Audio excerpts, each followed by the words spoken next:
مذاکرات ہو رہے ہیں، 3 دور ہو چکے ہیں پاکستان تحریک انصاف کے اور حکومت کے درمیان، اور اب باقاعدہ طور پر تحریری معاہدہ بھی دے دیا گیا ہے، اور اس سے پہلے تک یہ مسلسل بات ہوتی رہی کہ اگر سزا ہو بھی جاتی ہے، کیونکہ پاکستان تحریک انصاف کے بہت سے رہنماؤں کو یہ لگتا تھا کہ سزا ہو بھی جاتی ہے تو مذاکرات جو ہیں وہ جاری رہیں گے، لیکن ایک اور اہم بات یہ تھی کہ پی ٹی آئی کی طرح تھا کہ جوڈیشل کمیشن اگر نہیں بنا، کیونکہ عمران خان صاحب نے کہہ دیا ہے، تو پھر چوتھی جو مذاکرات کی ٹیبل ہوگی اس پر سب نہیں اکٹھا ہوں گے۔ تو عمیر صاحب، اب جو بیرسٹر گوہر صاحب ہیں ان کی طرف سے تو یہ بات کہی گئی کہ مذاکرات جو ہیں وہ جاری رہیں گے، حکومت کو کمیشن بنانا پڑے گا، لیکن وزیر قانون نے بھی پھر اس پر جواب دیا ہے، انہوں نے بات کی، ان کی ذرا بات سنیے پھر جواب دیجیے گا اس پر۔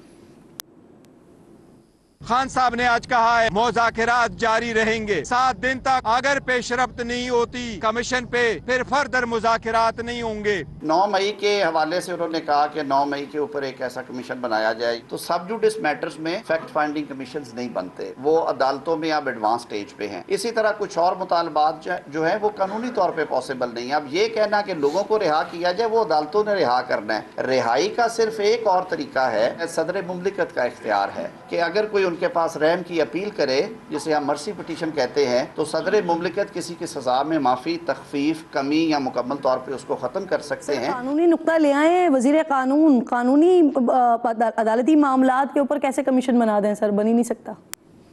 عمیر صاحب اچھا دیکھیں، ماڈل ٹاؤن پہ بھی کمیشن بنا تھا نا، ماڈل ٹاؤن کی ایف آئی آر موجود تھی جو پولیس کی مدعیت میں درج ہوئی، بعد میں قاضی صاحب کے بندے سامنے آ گئے، پھر انہوں نے اس کو پرسو کیا، اس پہ جوڈیشل کمیشن بنا، ساری ہیئرنگ چلی، رانا ثناء اللہ سارے پیش ہوتے رہے، اور اس کی ڈیٹیل فائنڈنگ آئی جس میں انہیں جو نا مرتکب جرائم کا قرار دیا گیا۔ تو یہ کسی طرح سے باہر نہیں ہوتا۔ جو انکوائریز آف کمیشن ایکٹ ہے 2017، اس میں اٹھا کے دیکھ لیں، وہ کہتا ہے کہ کوئی بھی پبلک امپورٹنس کا معاملہ ہوگا اس پہ کمیشن بن سکتا ہے، تو یہ اس کے ڈومین میں آتا ہے۔ یہ اس میں نہیں بار کہ جی کیس درج ہو گیا، ایف آئی آر درج ہو گیا تو نہیں ہو سکتا، یا ایف آئی آر میں ٹرائل ہو گیا ہے۔ اصولی طور پہ تو ابھی تو ٹرائل ہی نہیں ہوئے، خالی ایک آرمی کورٹس کی آپ کنوکشن کو حوالہ دے رہے ہیں، وہ بھی امپیونڈ ہے، ابھی سپریم کورٹ کا جو اپیلیٹ بینچ کا فیصلہ اس پہ بھی آنا ہے، تو وہ کلیئرٹی آ جائے گی۔ یہ اس طرح کا بات نہیں، جہاں کرنا ہو وہاں ہو سکتا ہے، ول دکھانے کی بات ہے۔ دیکھیں پی ٹی آئی کو انہوں نے کہا تھا کہ جی چارٹر آف ڈیمانڈ دیں، حالانکہ کبھی بھی نہیں ہوتا کہ معاہدے سے پہلے آپ جو ہے نا ان رائٹنگ چیزیں مانگ لیں، مگر پی ٹی آئی نے پھر بھی انہیں دے دی۔ اب آگے 7 دن کا ٹائم ان کے پاس ہے، دیکھ لیں، ان کو اگر نظر آتا ہے کہ ان کے بس میں کچھ ہے، یہ اس پہ موو کر سکتے ہیں، وے فارورڈ ہے تو یہ بتا دیں گے، تو اسپیکر صاحب کو پی ٹی آئی انٹیمیٹ کر دے گی، پھر ٹی او آرز کی ڈسکشن پہ بیٹھ جائیں گے، ادروائز چوتھی جو ہے نا ملاقات بہت مشکل ہو جائے گی۔ یہ طے شدہ بات ہے پی ٹی آئی کی طرف سے کہ چوتھی بار اب جب تک جوڈیشل کمیشن نہیں بنتا تب تک نہیں آتے آپ ٹیبل پہ۔ اب سر رانا صاحب وزیر قانون کے بیان سے تو بڑا واضح ہو گیا، جی اندیا ٹھیک سر، بیان سے واضح ہو گیا حکومت کمیشن نہیں بنائے گی، یعنی اب جس طرح سے آپ پی ٹی آئی سے پہلے دور میں کہہ رہے تھے کہ آپ لکھ کر دیں، پھر دوسری دفعہ میٹنگ ہوئی اس میں بھی آپ لوگوں نے کہا لکھ کر دیں، پھر تیسری دفعہ انہوں نے لکھ کر دے دیا، تو اب آپ لوگ بھی یہ لکھ کر دے دیں گے ان کو کہ بھئی کمیشن نہیں بن سکتا؟ نہیں دیکھیں، ایک تو جو کمیٹی پرائم منسٹر صاحب نے تشکیل دی ہے وہ اس کے اوپر اپنا جو لا منسٹری ہے، جو لیگل ٹیم ہے، اس سے رائے لے گی، اور بالکل اس کو دیکھا جائے گا۔ جو چیزیں پوائنٹ آؤٹ کی ہیں اعظم ندیر تارڑ صاحب نے وہ بھی ویلڈ ہیں کہ جہاں سزائیں بھی سنا دی گئی ہوں تو وہاں آپ جوڈیشل کمیشن کی کیا وقت رہ جاتی ہے، اور جوڈیشل کمیشن کے دیکھیں اگر اس کو بنانا بھی ہے تو اس کے کیا ٹی او آرز ہوں گے، کیا وہ قابل قبول ہوں گے نہیں ہوں گے۔ پھر دیکھیں بات کہ میرا اگر آپ پرسنل رائے لیں تو جوڈیشل کمیشن اگر آپ بنا بھی دیں تو اس کے اندر یہ مجھے تو 100% ہے کہ پی ٹی آئی جو ہے وہ 9 ہو یا 26 نومبر ہو اس میں گلٹی ہوگی، لیکن اس کو لیگل ٹیم نے دیکھنا ہے، اور دیگر جماعتیں بھی ہیں، ان کی رائے بھی آئے گی، تو یہ ساری چیزیں جو ایک ڈسکشن میں جا کے پھر ریورٹ بیک ہوں گی، تو وہ پروسیس ابھی جاری ہے۔ لا منسٹر صاحب جو ہیں انہوں نے اپنا موقف جو ہے، جو کہ ایک لیگل موقف ہے، وہ انہوں نے آج آپ کو بتایا ہے، اور وہ آپ کے سامنے صحیح صحیح. حسن ایوب صاحب, سر یہ جو ملاقاتیں ہو رہی ہیں خان صاحب سے, اور طویل ملاقاتیں ہو رہی ہیں, سب جاتے ہیں, پھر اس کے بعد 1-1.25 گھنٹہ وزیر اعلیٰ علی امین گڈا پور صاحب کی الگ سے خان صاحب سے ملاقات ہوتی ہے. حالانکہ یہ بھی 2 روز پہلے اطلاعات آئیں کہ خان صاحب علی امین گڈا پور صاحب سے بھی بڑے ناراض ہیں, اور ان کے لیے یہ بھی کہا کہ آپ اپنے صرف صوبے کے معاملات سے باہر نکلیں, آپ ذرا آگے کی دنیا بھی دیکھیں. تو سر یہ جو ملاقاتیں ہو رہی ہیں, اور پھر بیک ڈور رابطوں کے حوالے سے بھی علی امین گڈا پور صاحب کا نام آتا ہے, تو ایک طرف ناراضگی بھی وہ برداشت کر رہے ہیں, ایک طرف باہر کے معاملات بھی خان صاحب کے دیکھ رہے ہیں, تو کوئی ریلیف خان صاحب کو دلا سکیں گے گڈا پور صاحب؟ نہیں, اس میں ریلیف کیا دلوا سکتے ہیں گنڈا پور, لیکن یہ ہے کہ اس وقت ایک جب تک مذاکرات جاری ہیں تو بانی چیئرمین تحریک انصاف کی اور ان کے جو پارٹی کے لوگ ہیں ان کی ملاقاتیں جاری رہیں گی, اور علی امین گنڈا پور کی تو ملاقاتیں ویسے بھی جاری رہیں گی. علی امین گنڈا پور جو ہے وہ اس وقت جو ہے وہ اسٹیبلشمنٹ کے یعنی کچھ حصوں کے ساتھ محسن نقوی صاحب کے ساتھ رابطے میں ہیں, اور بیرسٹر گوہر صاحب کی ملاقات بھی علی امین گنڈا پور صاحب نے کروائی ہے. تو یہ ملاقاتیں کے لیے جو برج کا کام جو ہے اس سے ادا کر رہے ہیں وہ علی امین گنڈا پور ادا کر رہے ہیں. اور دیکھیں نا, بات یہ ہے کہ اگر آپ دیکھیں تو آج عمران خان صاحب کو 14 سال کی سزا ہوئی, جیسے پی ٹی آئی کہہ رہی ہے کہ بڑا جو ہے وہ جو انصاف پر مبنی فیصلہ نہیں ہے بلکہ انصاف کا قتل ہے. تو آپ سے میں یہ پوچھنا چاہوں گا کرن ناز صاحبہ, پورے ملک میں کتنا بڑا احتجاج ہوا ہے؟ پورے ملک کی تو دور کی بات ہے, اڈیالہ جیل کے باہر تک جو ہے احتجاج نہیں ہو سکا. اب یہ کہہ دینا کہ جی وہاں پر بہت بڑی نفری تعینات تھی, تو آپ یقین کریں کہ کوئی پولیس تک بھی نہیں تھی. یعنی میں تو اڈیالہ جیل سے جی کدھر ہوا؟ ہاں, پشاور میں 4-5 15-20 لوگ نکلے ہیں سر پشاور میں. چلیں 4-5 بندے اگر نکل آئے ہیں خیبر پختونخوا جہاں پر حکومت ہے, تو 5 بندوں کا احتجاج جو ہے وہ کیا احتجاج ہے؟ ٹوکن احتجاج بھی نہیں ہے. تو اگر اتنی بڑی سزائیں سنائی گئی تھی اور اس کے باوجود جو ہے وہ وہاں پر, جب آپ کا کامنٹ اس پہ آ گیا, انٹرسٹنگ بات آپ نے کر دی ہے, اس کا ایک اور بھی انٹرسٹنگ پہلو ہے, میں اس پر بھی ذرا بات کرنا چاہ رہی ہوں. عمیر صاحب, یہ کیا ہوتا ہے سر, خان صاحب ہوں یا پی ٹی آئی ہو, ان کے خلاف جیسے ہی کچھ ہوتا ہے, کچھ ابھی ہوتا ہے, تو ہم ایک دم دیکھتے ہیں اسٹاک ایکسچینج جو ہے وہ اوپر چلی جاتی ہے. یہ کیا ہوتا ہے سر؟ اچھا, اسٹاک ایکسچینج آپ کی کیا پبلک کی انویسٹمنٹ سے چلتی ہے؟ انسٹیٹیوشنل انویسٹر چند گھسے ہوئے ہیں, کسینو اکانومی ہے, گوگل کر لیجئے گا, اس کو ڈیٹیل آپ دیکھ لیں. آپ کی اس کی جی ڈی پی کی طرف کنٹریبیوشن کتنی ہے, اور ٹیکس میں 1% سے زیادہ اس کی اینولی کنٹریبیوشن کوئی نہیں ہے. تو اسٹاک مارکیٹ میں آج آپ انویسٹر گھسا دیں, سٹا کھیلیں گے, اوپر لے جائیں گے, جس وقت چاہیں گے اس کو کریش کر لیں گے. بات یہ ہے ملک کی اعداد و شمار دیکھیں کہ آپ کے اس وقت کھانے کے اس وقت لوگوں کو لالے پڑے ہوئے ہیں, ایگریکلچر کا کیا صورت حال ہے. عمران خان صاحب کے خلاف کچھ ہو رہا ہوتا ہے, ان کو کوئی سزا ہو رہی ہوتی ہے, یا عدت کیس والا معاملہ سامنے آ جاتا ہے, یا پھر فائنل کال ناکام ہو جاتی ہے, ویسے ہی اسٹاک ایکسچینج اوپر جاتی ہے, اور یہاں پر کوئی کچھ رقم ڈال کر جو ہے وہ اوپر لے جاتا ہے ان سارے معاملات کو, ایسا ہوتا ہے؟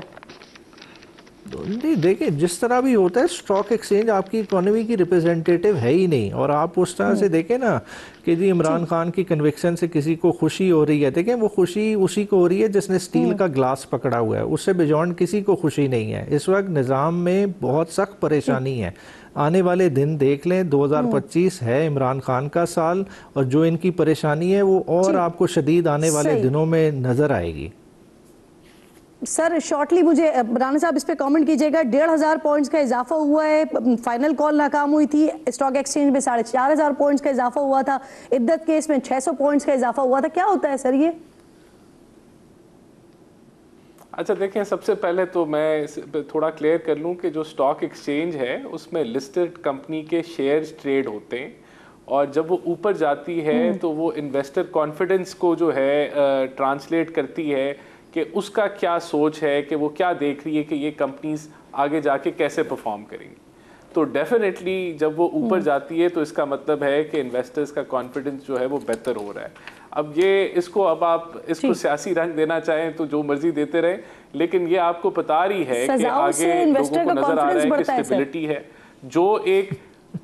جو ایسا ایک ایلیمنٹ تھا اس ملک کے اندر جو نہ صرف پولرائزیشن کی سیاست کرتا تھا, نفرت کی سیاست کرتا تھا, بلکہ جب وہ حکومت میں تھا تو کرپشن پرسیپشن انڈیکس 140 پہ تھی. تو کرپٹ ترین حکومت تھی، اور پھر اس نے جو انتشار پھیلایا اور جو انسٹیبلٹی لے کے آیا اس کو 14 سال کی سزا ہو گئی ہے.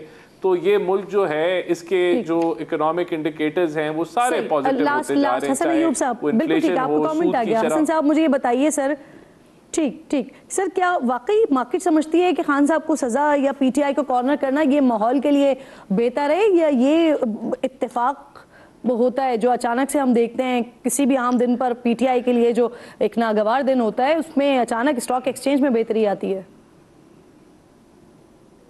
نہیں دیکھیں، پی ٹی آئی جو ہے اگر سڑکوں پر آئے گی تو مشکلات تو حکومت کے لیے پیدا ہوں گی نا، اور انویسٹر جو ہے وہ جب لا اینڈ آرڈر کی سچویشن بنی ہوئی ہو تو اس کا جو ہے کانفیڈنس شیک کرتا ہے، اور جب ان کو نظر آئے کہ اب جو تھوڑی سٹیبلٹی ہوگی تو وہ کانفیڈنس اس کا بڑھ جاتا ہے. اچھا، لیکن میں ایک چیز بھول گیا تھا، مجھے بھی یاد آیا. جو لوگ کہتے ہیں نا کہ جی جیسے شوکت خانہ میں عمران خان صاحب نے بنایا، جیسے نمل یونیورسٹی بنائی، تو وہ دونوں جو ہے وہ ٹرسٹ پر چل رہے ہیں، تو یہ تیسرا ٹرسٹ بنا دیا تو کون سا جرم کیا؟ تو بات یہ ہے کہ جو پہلے دونوں ٹرسٹ بنائے تھے اس وقت عمران خان صاحب پبلک آفس ہولڈر نہیں تھے، اور یہ جو ٹرسٹ بنایا ہے اور چیریٹی کے پیسے لیے ہیں، یہ ایک بزنس مین سے لیے ہیں جس کی پینلٹی آ رہی تھی سپریم کورٹ، جس کی پینلٹی ڈیو تھی سپریم کورٹ پاکستان میں، اس پینلٹی میں اس پیسے کو ایڈجسٹ کیا، اور اس کے عوض انہوں نے یہ جو القادر یونیورسٹی لی ہے ایسا پبلک آفس ہولڈر وہ الاؤ نہیں کرتا تھا. بحیثیت وزیر اعظم ہوتے ہوئے ہوا، تو اس لیے پھر سوال بنتا ہے. بہت شکریہ آپ کا، آپ تینوں معزز مہمان پروگرام میں میرے ساتھ. ہم گفتگو کر رہے تھے سینیٹر کامران مرتضیٰ صاحب، ماہر قانون بھی ہیں، جمعیت علماء اسلام فے کے اہم رہنما بھی ہیں. کامران صاحب بہت شکریہ. سر فیصلہ جو آیا وہ obviously پڑھ لیا ہوگا آپ نے. نیب نے جو خان صاحب پر الزامات لگائے ہیں، حکومت نے سوال اٹھائے، تو کیا فیصلے میں تمام جوابات مل گئے ہیں سر؟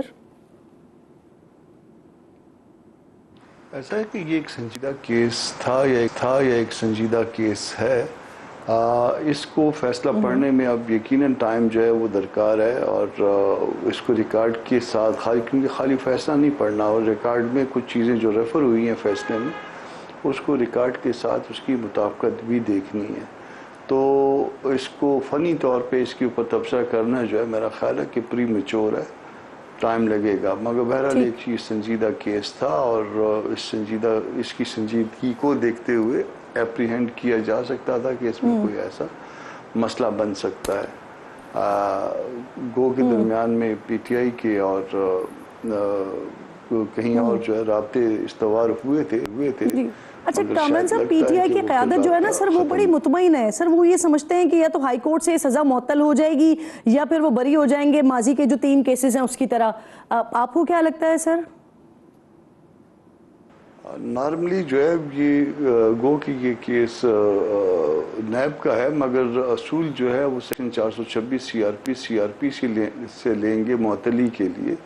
تو معطلی کے لیے جو 426 کے اصول ہوں گے تو اس میں ایک 14 سال سزا ہے، وہ بڑا مشکل ہو جائے گا. دوسری 7 سال سزا ہے، وہ بھی مشکل ہے، مگر ان کو خاتون ہونے کے ناطے شاید کوئی بہرحال ان کے لیے کوئی زیادہ ان کو سہولت میسر ہوتی ہے قانون میں خواتین کو.